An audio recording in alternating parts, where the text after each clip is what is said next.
Bachmann forgot to paint the base of Doug's funnel. Not to mention, there are two versions of the model, one with sandbox caps and one without. I also never understood why they gave him those weird spiky eyes, which is quite reminiscent of Hornby's models. Oliver's Bachmann model is missing the side tank steps which are present on a CGI render. Hornby inexplicably used the class 37 tooling for D261, which is completely inaccurate as the number belonged to a class 40. A tooling that Hornby had. What the hell were Hornby smoking when they produced Edward in 2006? Who came up with the idea of using a D49 with its valve gear removed? They literally had the tooling for the 2P, which isn't perfect either, but certainly better than this pile of junk. And despite all of that, Edward isn't even the worst one in Hornby's range. That honor goes to Emily, no question. Just because the Dean single is also a single wheeler doesn't make it work. Thank you, Rapido, for coming in clutch when we needed you the most. Helgen unintentionally made a Railway Series Boko in 2011, but for some reason they didn't reuse D5702 for the re-release of the Class 28s in 2025.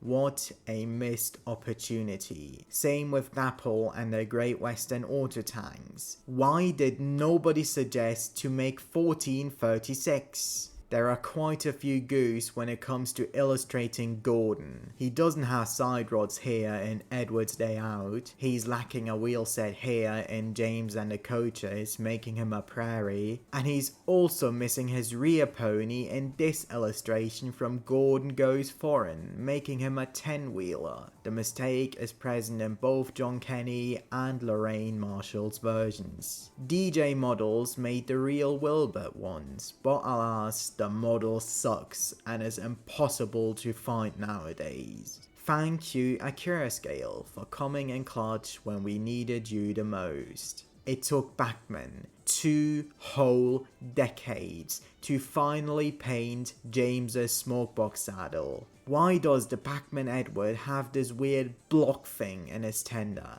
I like how Ari and Bird are consistently shown to work at Farquhar Quarry, which remains as an accordant background detail throughout the entire show. In both TV series canons, Annie and Clarabelle have always carried their names from the get-go, though in the Railway Series canon, it was Thomas who christened them names. He has 2 coaches. They're old and need new paint, but he loves them very much.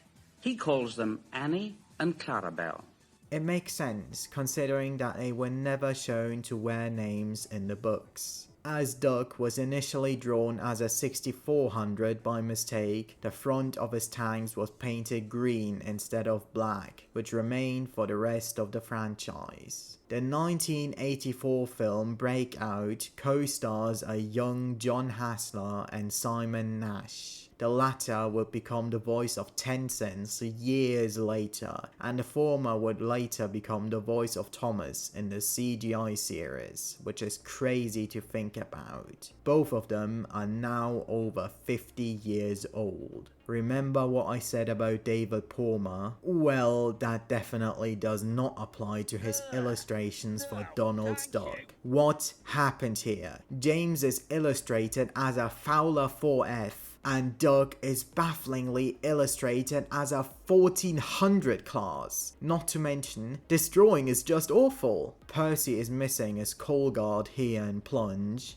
Dart's Hornby model has side rods, which of course is not applicable to his CGI render and real life basis. This is simply because Hornby were lazy with their Thomas models and couldn't be bothered to create accurate toolings from the ground up. Den and Dart have opposite voices in Fiery Flynn, and not to mention, Den is voiced by Rupert Dagers instead of Keith Wickham. You're not Fiery Flynn, you're Fumbling Flynn! Fiery Flynn fudges it! This shot from Buzzy Bees is 24 seconds long. 24 seconds.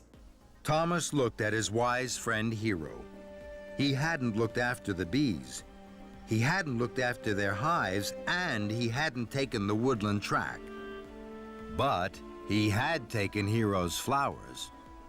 Hero, I have been very silly. I have been everything you told me not to be.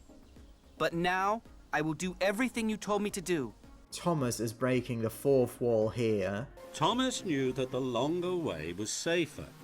But I'll take the shorter way, he wished. Then Rosie won't follow me.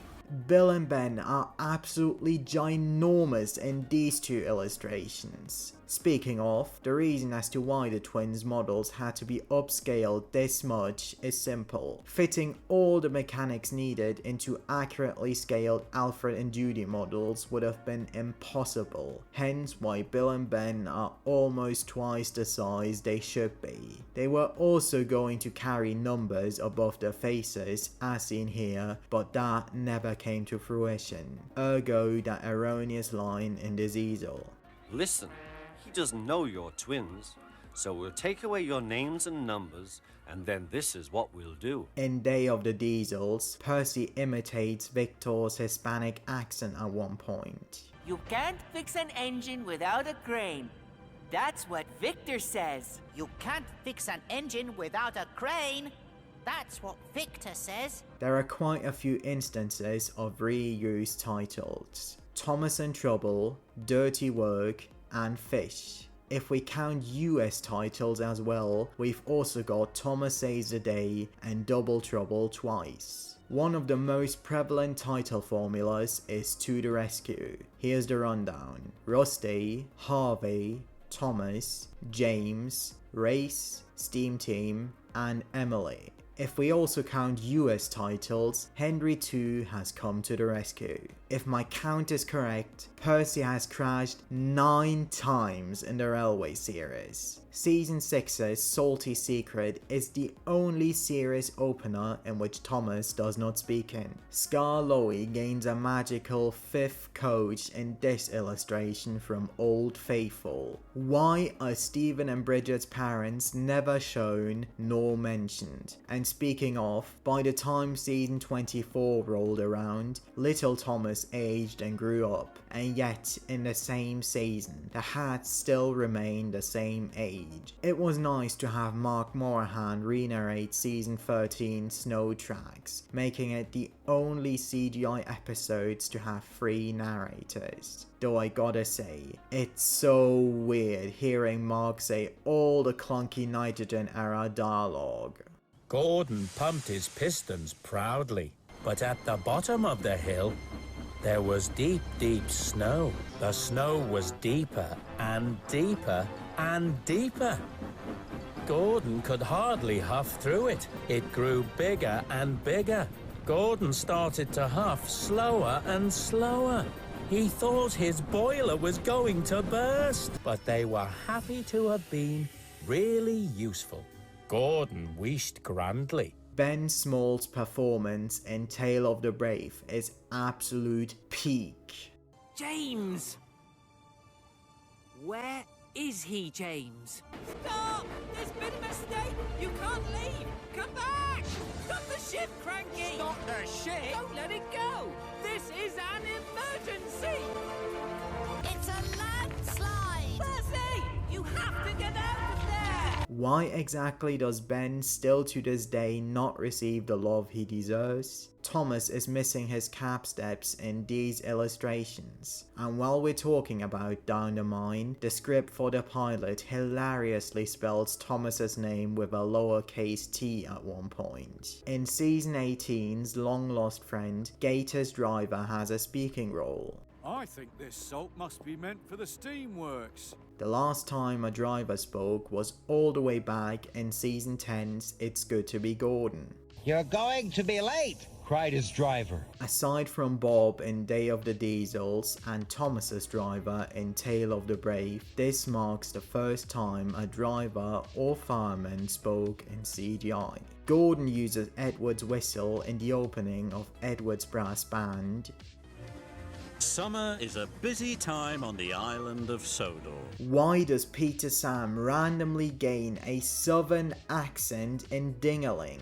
The children aren't taking any notice at all, Puff Peter Sam. They'll never do for a bicycle bell. Typical Brandon shenanigans. In this illustration from Ghost Train, Thomas has gained extra cap lining on the front. The capsule plarail Mr. Jollyvan spell his name as Mr. Jory? What? Why does it occur so often that steam engine terms are used for diesels? Mavis puffed up. Next morning, as the twins were preparing to take a long train of trucks away, they heard an unfamiliar whistle. One of the Ironworks twins is running on narrow gauge tracks here, and so are Nia, Paxton and Diesel here.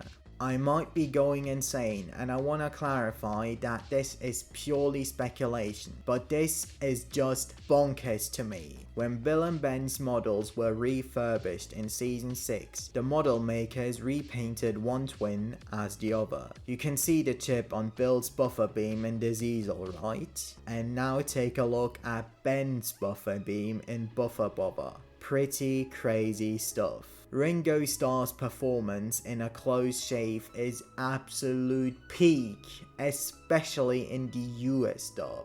Diesel has been telling lies about me and made Sir Topham Hatt and all the engines think I'm horrid. Suddenly, it was a conductor's warning whistle. Hurrah, hurrah, hurrah, laughed the cars.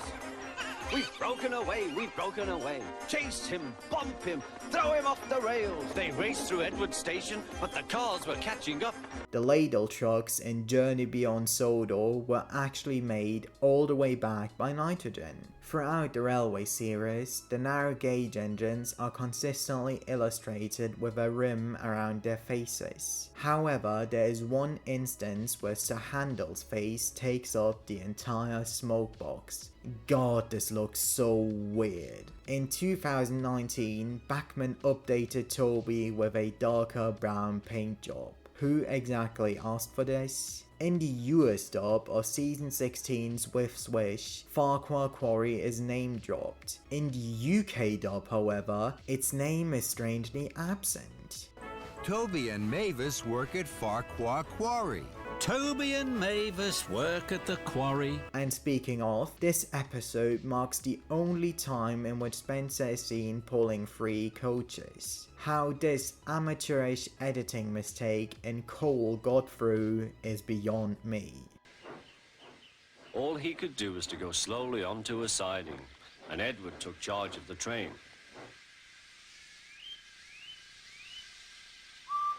Sir Topham Hatt and the fireman went on discussing Henry's troubles. Every Railway series book up to The Little Old Engine had 30 illustrations per book, but from the twin engines onwards, the number was cut down to 27. Apparently, Duke didn't like his tender in the Chris Audrey era anymore. Hornby Oliver's trailing wheels are black, and so are all of Hornby Emily's. Doug's Season 20 model features quite a few goose. His right buffer housing is missing, and subsequently the shadow is messed up, and the base of his coupling hook is glitching through his buffer beam. Though thankfully, those issues were remedied later on during the end of the CGI era. The only seasons in which Thomas didn't crash in were series 14 and 21. He also didn't have any accidents in Day of the Diesels and Tale of the Brave. And if you discount All Wheezy violently hurling logs and Whiff and Percy ramming rocks all over him, he also went through Misty Island Rescue unscathed.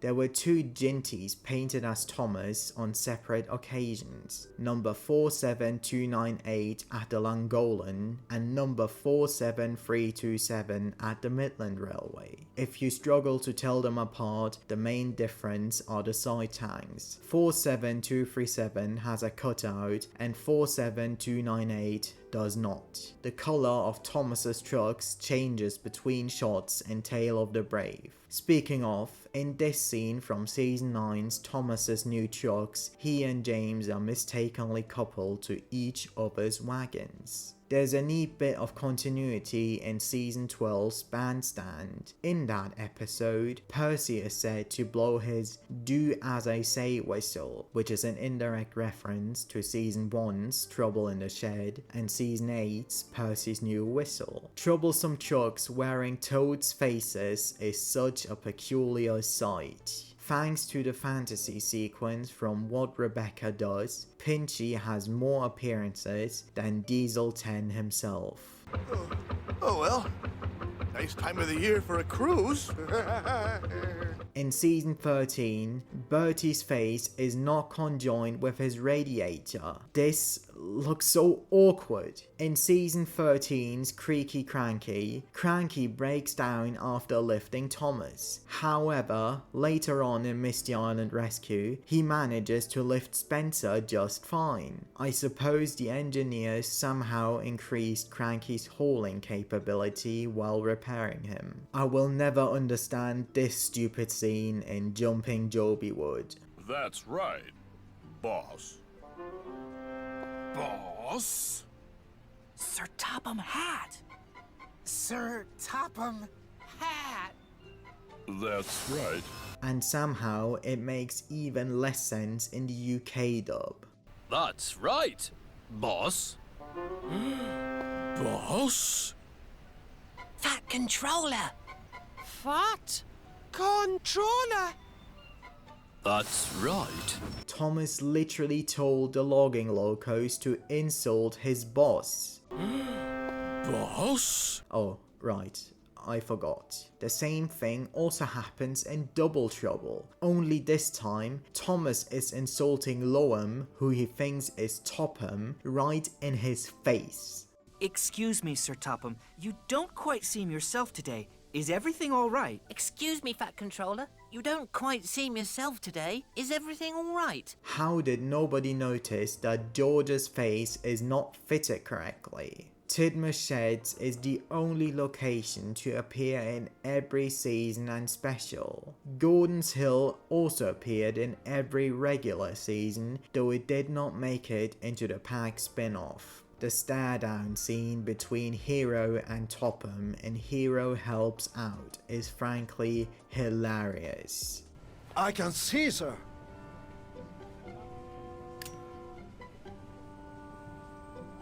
What are you staring at, Hero? Nothing, sir. Just your hat, sir. Excuse me. An insect can be spotted here in A Bad Day for Sir Handel. Both dubs of Percy's new whistle hilariously refer to the quarry as the smelter's yard. One day, Percy took some trucks to the smelter's yard. One day, Percy took some troublesome trucks to the smelter's yard. Why did Henry not have a physical whistle until the CGI series? And why did Edward lose his safety valve from season 6 onwards? Why did Emily omit double the steam in the early Nitrogen era? How did this even happen? What's going on with Henry's whistle and Henry's good deeds? Henry tooted a loud goodbye. Same with Thomas in Birthday Picnic. And with a low toot, Thomas chuffed sadly back to Tidmouth. And with Percy in the US dub of Thomas and Stepney. Oh, someday. And Percy hurried away. In Timothy and the Rainbow Truck, edited stock footage from Kevin's cranky friend is used. Despite being mentioned in Thomas Saves the Day, suddenly Thomas saw a line of troublesome trucks rushing towards him. They had come uncoupled from Edward. Edward doesn't appear in the episode, not counting a stock footage cameo from Chickens to School. The same is also true for the suspension bridge in the model era, which only appeared once outside of season 9 as stock footage in season 10's Seeing the Sights. Same with Stepney 2 in season 7's Edward's Brass Band. He only appeared in the episode thanks to stock footage from season 6's Edward the Really Useful Engine. One morning, Edward was in a hurry. He didn't even stop to say hello to Stepney. The UK DVD for The Great Discovery sucks so hard. All the bonus features, which includes the learning segment and the behind the scenes interview with Pierce Brosnan, are exclusive to the US release. I always wondered why mine is missing all of its features. And not to mention, working with Pierce was apparently a nightmare, as recently revealed by an anonymous crew member. This certainly explains why the Michaels were brought back to re-narrate season 12. How?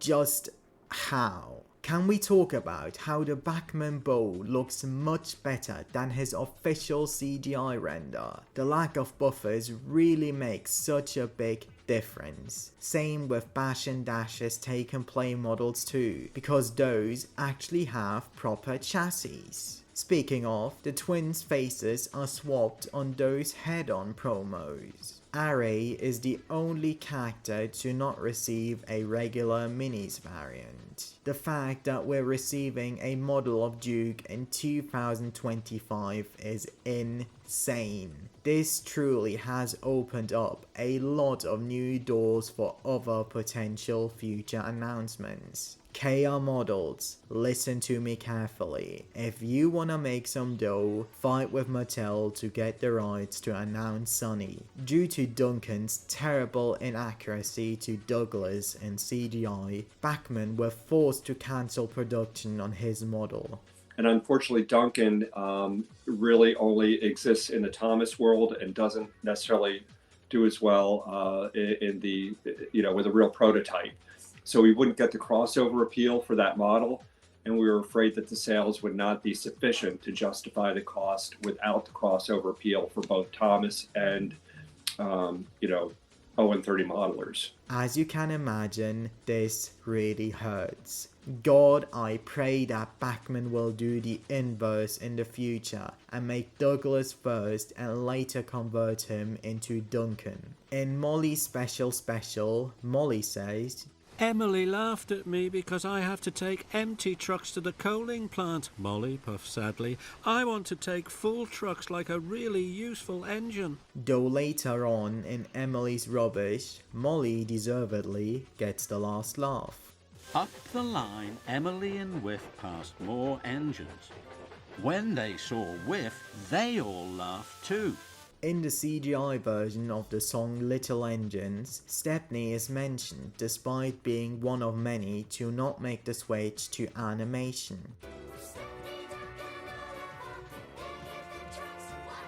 Additionally, I'm sure that this shot from a most singular engine exists for only one reason. Kevin was just shy of appearing in every season of the CGI era, and guess which one he did not appear in? Season 24, the show's finale. That must be so frustrating. Poor Kevin. He was also supposedly meant to appear in the season 23 special Minds of Mystery, judging by those merchandise packs. Why does Ben Small's voice for Toby sound so drastically different in Signals Crossed compared to how it usually sounds? Excuse me, James. I don't think that's a good idea. Gordon is too heavy. I'll go and fetch Rocky. But you repair steamies. You must know about Puff. Puff just means steam. When Thomas backed into me at the water tower, his firebox got wet. It's just so busy and bustly and big. I can never remember which signal is mine. I'm only a little steam tram. According to Wikipedia, Bob Hoskins and Ewan McGregor expressed interest in voicing Thomas in Magic Railroad, though as we all know, Eddie Glenn thankfully received the role. I'm meeting Mr. Conductor. He's looking after us while Sir Topham Hatt takes a much-needed holiday. Mighty's original whistle would later be reused for Bert and Rebecca, and Mac's original whistle would later be reused for Rex. I'm Mighty. And I'm Mac. See you later. Hello, Thomas! Mighty Mac would eventually gain new whistles in season 11. We can pull a heavy train, wheezed Mighty. We're very strong, whistled Mac. Additionally, Dennis's horn was reused for Flynn in Steam Team to the Rescue. Thank you, Thomas.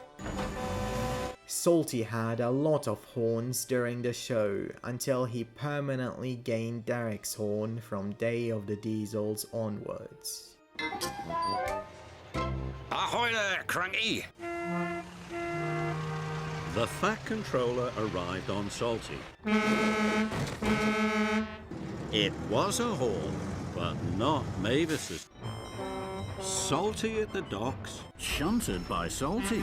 In season 16's The Christmas Tree Express, Rheneas was given this weird tiny headlamp, though thankfully the error was quickly remedied in season 17, where he got a normal sized headlamp as well as an additional lamp iron. Duncan's number is missing on the cover of his story library book.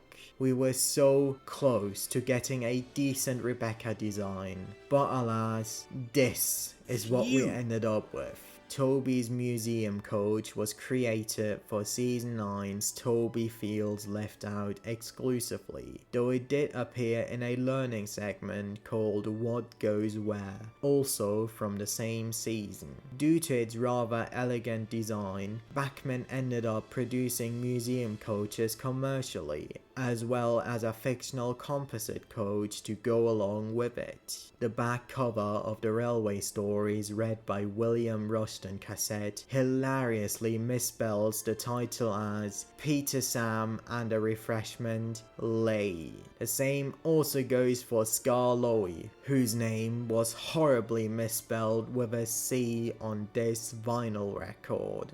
This shot from Trusty Rusty is mirrored, as is this one from Thomas in Trouble. The sound effects for Paxton and Thomas are missing in season 22's puzzling parts. And, by the way, you're on the wrong track. These old parts, Special Agent Sydney. Henry's crew has been given names at some point. His replacement driver in Twitcher Trouble is called Brian, and his fireman in We Wish You a Merry Christmas is named Ted. Henry and Ferdinand's collectible railway toys have Fowler tenders. John Lee was an OG crew member who immediately left the series once production of the Down the Mine pilot and season 1 have concluded. However, he did return to aid producing the final live action productions, The Great Discovery and season 12. Thomas and Stepney is so drastically different in terms of music and sound effects between dubs. The signal dropped, and from far away an engine whistled. "Here he comes!" yelled Douglas. Stepney puffed proudly through the junction.